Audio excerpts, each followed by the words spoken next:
my life.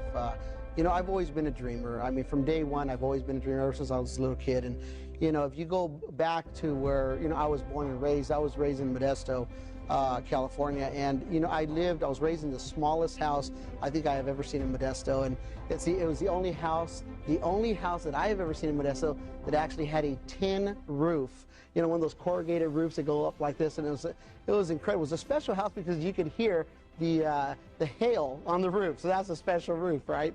And but you know, I lived in that house, and it was about 400 square feet, very, very small house. I was raised there, and you know what?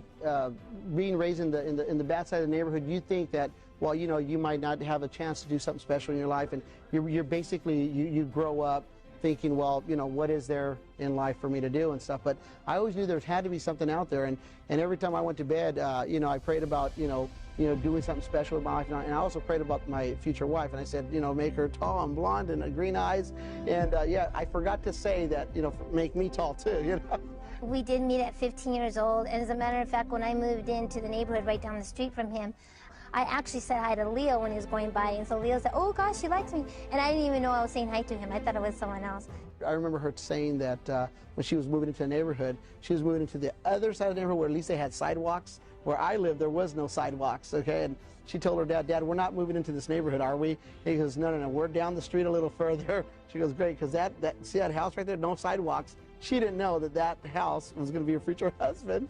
So we got together, and Mom and Dad were going to move to Idaho, and we were going to move. I was already just turned 16 years old. My mom and Dad were going to move, and so Leo stated, will you marry me?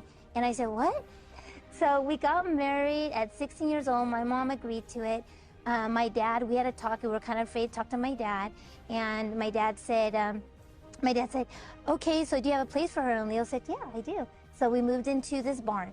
It was a barn that had the doors that had holes in them where you can see, so you had to go to bed with clothes on, you know, and everybody would, are you there? And the doors would open up, and it was just, I thought it was really neat, and we went and we purchased a little bit of furniture here and there, we put it in there, and I made it a little home. And through Primerica, through there, I was able to remodel it with extra income. But then I started getting a little bit of success, and I started recruiting more people, and I started developing friendships and people coming over our house, and I would have to try to sell them on the dream of not where I was living, but where I was going.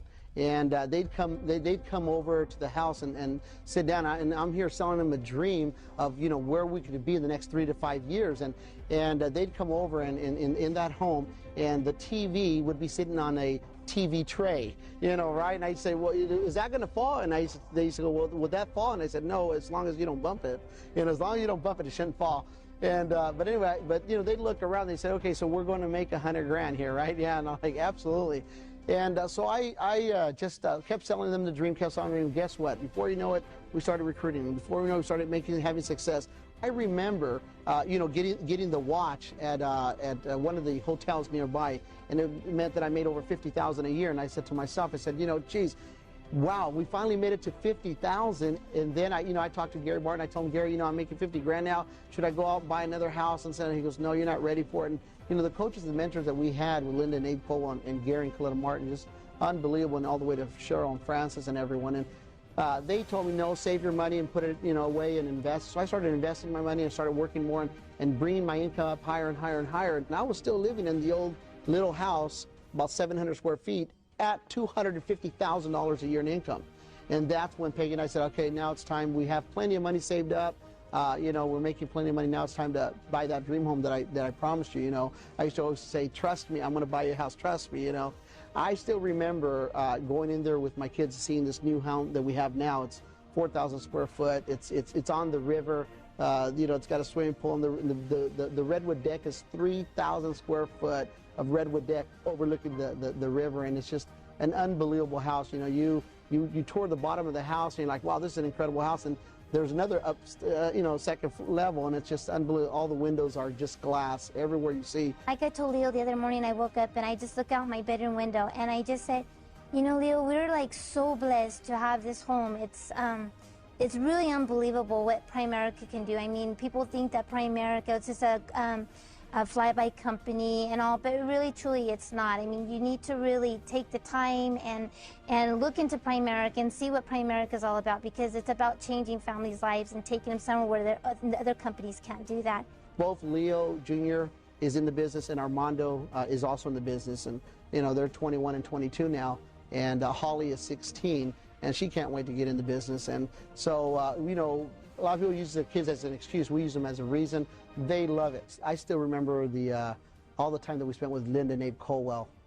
You know, every time that Leo and Peggy, or at least I did, I wanted to quit this business because I couldn't make it work. I couldn't get it off the ground.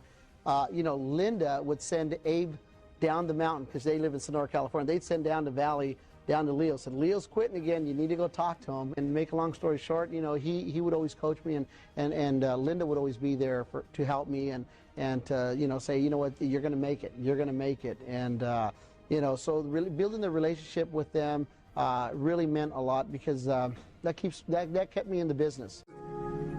Every president has felt it. Every king has felt it. Every lion has felt it. Every winner has felt it.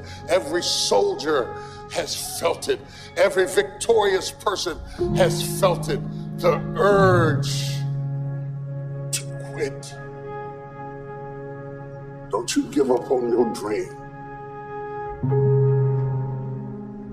I don't care if you don't have the money, you don't have the help, and you don't have the family for it, and you don't have the background for it, and you don't have the friends for it. Don't you give up on your dream. Don't you do it. Don't you do it. Don't you do it. It may take you twice as long. You may have to take courses and classes.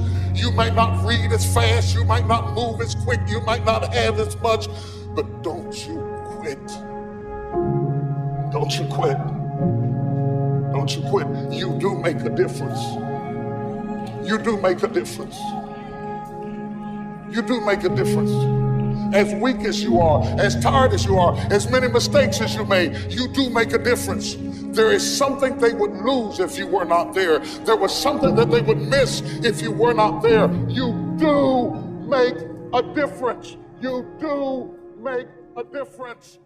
I always tell my people, I can give you all the belief in you. I can give it to you and everything. I can instill that in you for you to believe and know that you can do it, because where we came from, I know you can do it. But you need to decide for yourself if you want it bad enough. Because if you want something bad enough, you'll be willing to do whatever it takes to win.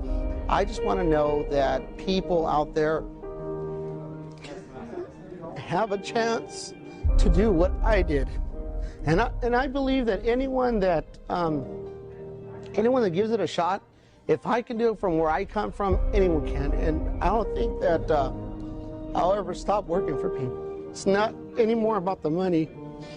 It's about how many families we can change. He's going to be well known for always trying hard for us and being the father, the husband, the leader, everything. He's everything to me and my kids. And we love him.